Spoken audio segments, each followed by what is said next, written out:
So that was a great home run that you just watched by the Chicago Cubs.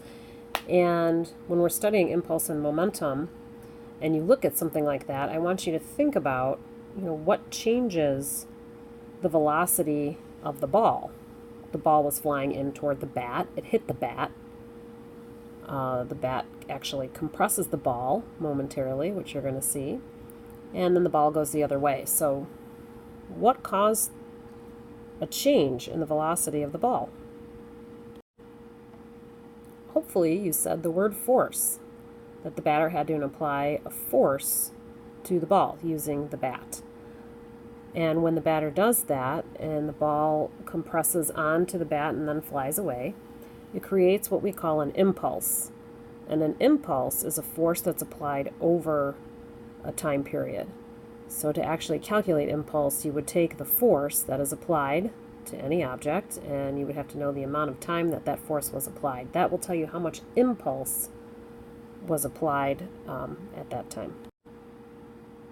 So I originally asked, how the velocity changes, but how does the velocity change due to that applied force? What happens? It is definitely going to change due to the force that's applied, but let's look at where that comes from. So remember back to Newton's second law, force is mass times acceleration. We can do some substitutions here. I'm going to show you where we get the impulse-momentum relationship. So I'm going to derive that equation. If we go ahead and replace acceleration with the definition of acceleration, which is a change in velocity over a change in time, we get an equation that looks like this.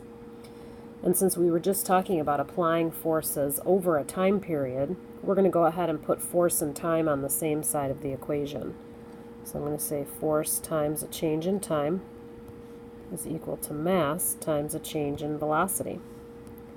This side over here is your impulse that you applied. If we're talking about a home run hitter in baseball, they apply a force over a given amount of time, and then something happens. You get a change in velocity. So how velocity changes due to the force applied is what we call momentum.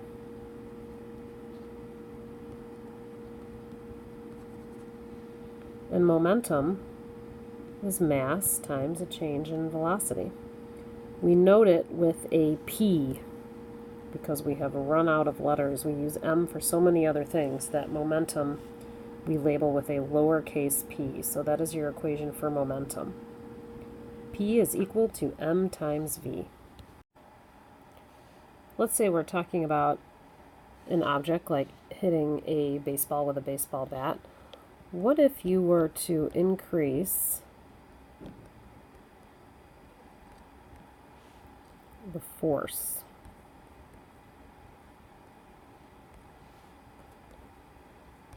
Then blank happens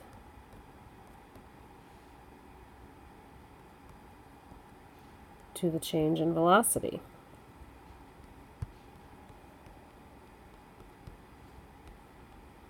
What happens if you increase the force to the velocity?